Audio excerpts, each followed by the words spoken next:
سر اس کا بڑا سمپل حل ہے. قرآن کریم نے فرمایا ان الصلاۃ تنہا عن الفحشاء والمنکر کہ بے شک نماز برائی سے، بے حیائی سے اور برے کاموں سے روکتی ہے. تو آپ اپنی زندگی میں جو ہے نماز کا جو ہے وہ ایک شیڈیول رکھیں جہاں پہ آپ سارے کام رکھتے ہیں کہ میں نے اتنے بجے نیٹ فلکس کی یہ سیریز دیکھنی ہے، میں نے یوٹیوب پہ وہ پروگرام دیکھنا ہے. تو آپ ٹوٹل 5 نمازیں ہیں ڈیلی. اللہ تعالیٰ مجھے بھی توفیق عطا فرمائے کہ میں بھی جو تمام نمازیں جو ہیں وہ پڑھنے کے قابل ہو جاؤں، اس قابل ہوں کہ ساری نمازیں ادا کروں. تو ٹوٹل 1 گھنٹہ لگتا ہے پورے دن میں. تو 1 گھنٹہ آپ اپنے اللہ کے لیے نہیں نکال سکتے جو آپ سے 70 ماہوں سے زیادہ پیار کرتا ہے. آپ قرآن سے رجوع کریں.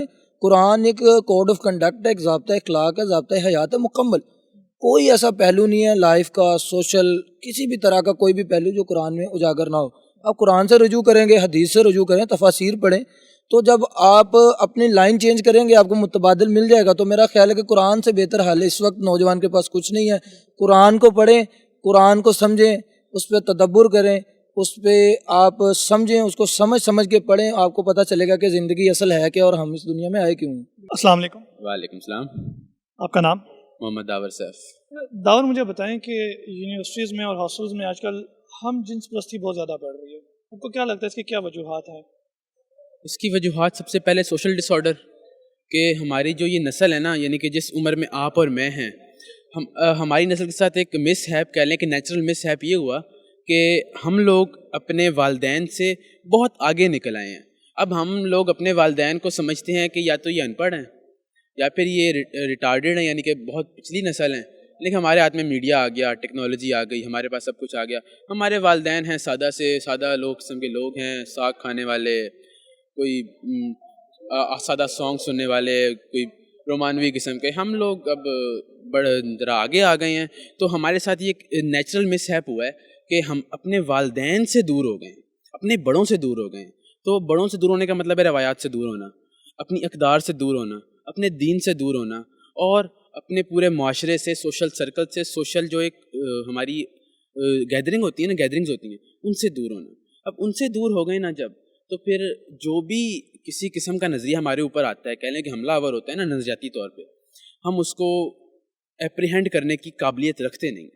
ہم سمجھتے ہیں کہ اگر لبرٹیز کے نام پہ کوئی نظریہ ہمارے اوپر آ رہا ہے نا تو ایبزارب کر لیتے ہیں. ہمارے والدین جو یہ صلاحیت رکھتے ہیں یا رکھتے تھے، ہم نے ان کو اگنور کر دیا. ہم سمجھتے ہیں کہ یار ہم ان سے بڑے ہو گئے ہیں. تو کہہ لیں کہ نیچرل مس ہیپ ہے، کیونکہ ہمارے والدین ہمارے کیلیبر کے ہو نہیں سکے، کیونکہ ظاہر سی بات ہے کہ وہ ایک اور دنیا کے لوگ تھے، وہ ہمارے لیے بات کاٹنا چاہ رہا ہو گئے. ہوں. میں یہ بات جاننا چاہ رہا ہوں کہ ٹھیک ہے والدین سے دوری بھی ہو گئی، ٹھیک ہے گیپ بھی آ گیا، لیکن اس گیپ کا ہم جنس پرستی سے کیا تعلق؟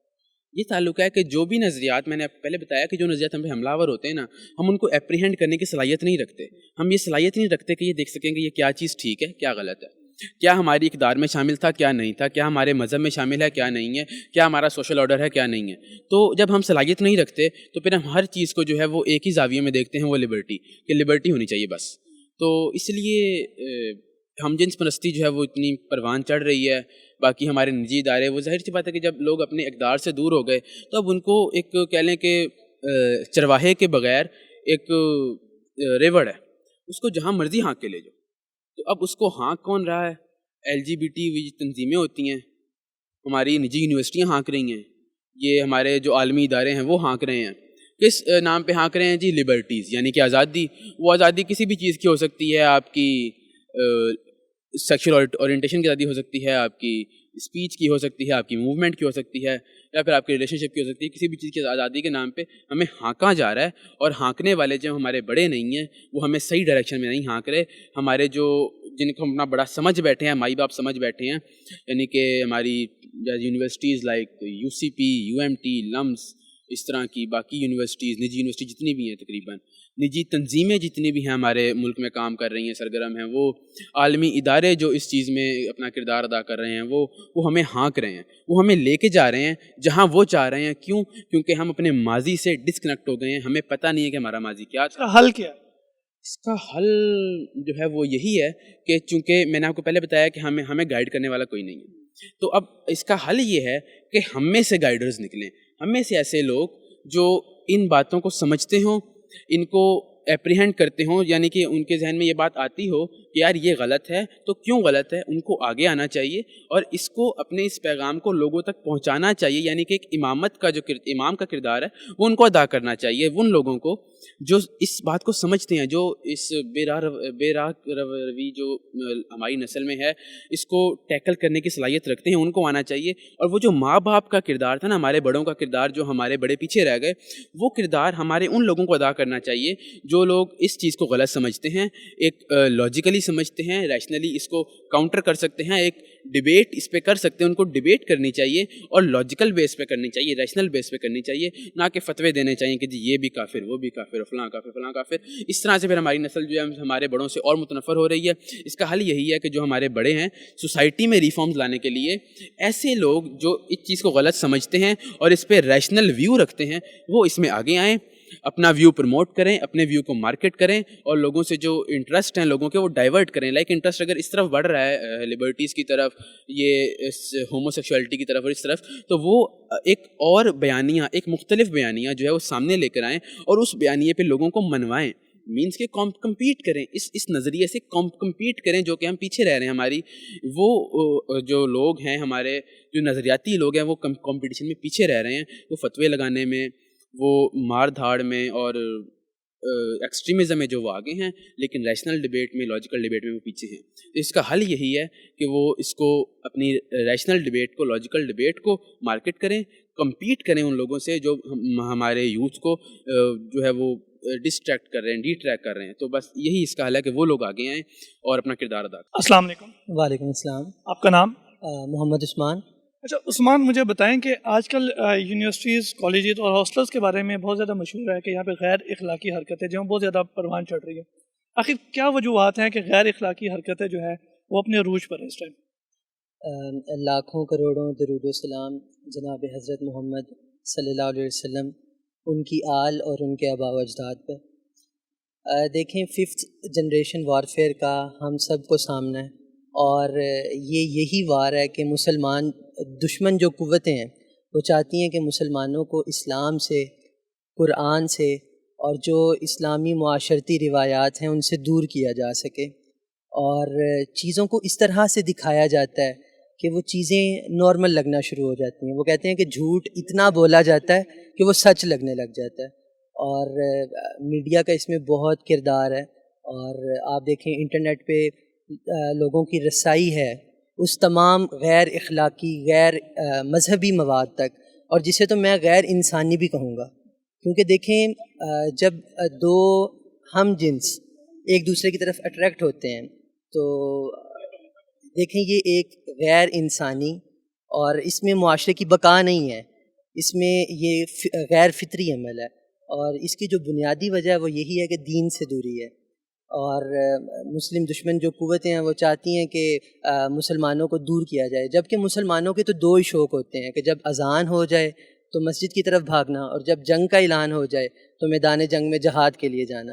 ایک مسلمان کے یہی دو شوق ہوتے ہیں، لیکن آج آپ دیکھیں دین سے دوری ہے، نماز کا وقت ہوتا ہے تو نماز، مسجدیں خالی ہوتی ہیں، جمعے کے دنوں میں مسجدیں خالی ہوتی ہیں۔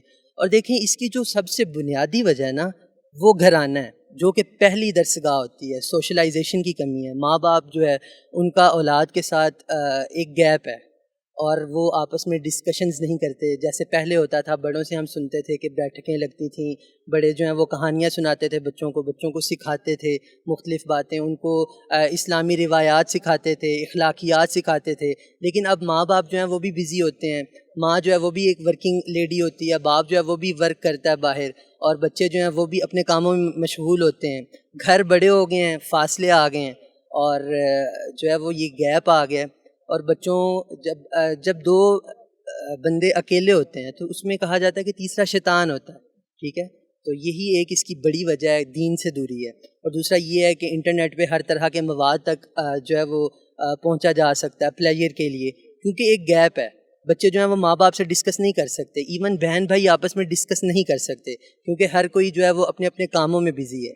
تو اس کا اگر حل کرنا ہے تو اس کے حل کے لیے جو ہے وہ سب سے پہلے تو ہمیں ایک قوم کے طور پہ بدلنا ہوگا۔ ہمیں جو ہے کوشش کرنی ہوگی کہ ہم اپنے بچوں کو دین کے قریب تر لا سکیں، ان کو دینی روایات سکھا سکیں، اور اس کے لیے نہ صرف حکومت بلکہ معاشرے کو اٹھنا ہوگا، اور معاشرے کو اس 5th جنریشن وارفیئر جو ہے اس کے خلاف اقدامات کرنے ہوں گے، اور کوشش کرنی چاہیے کہ جو اس طرح کی فحش ویب سائٹس ہیں حکومت کو چاہیے کہ اسٹرکٹلی ان کو بین کیا جائے، کیونکہ ان کے اوپر بین نہیں ہے، کسی نہ کسی طرح سے ان کو آن کیا جا سکتا ہے، تو ان کو بین کرنا اور تعلیمی جو درسگاہیں ہیں یہاں پہ قرآن کو عام کرنا، دینی تعلیمات کو عام کرنا اس چیز سے روک سکتا ہے۔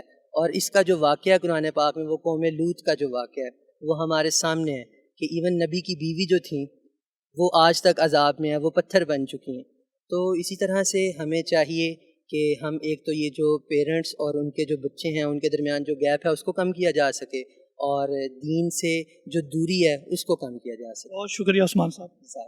ناظرین، ان کا کہنا یہ تھا کہ ہمارے جو بچے ہیں ان کے درمیان کمیونیکیشن گیپ بہت زیادہ آ گیا ہے ماں باپ کے اور بچوں کے درمیان۔ دوسری جو بڑی وجہ ہے وہ ہے دین سے دوری۔ جب تک انسان دین سے دور رہے گا، ماں باپ اپنے بچوں کے ساتھ ڈسکشنز نہیں کریں گے، ان کی ضروریات کے اوپر بات نہیں کی جائے گی، ان کی ضروریات پوری نہیں کی جائے گی، تب ایسے واقعات جنم لیتے ہیں۔ اسی کے ساتھ اپنے میزبان مجیب الرحمان اور ہماری پوری ٹیم کو اجازت دیجیے۔ اللہ نے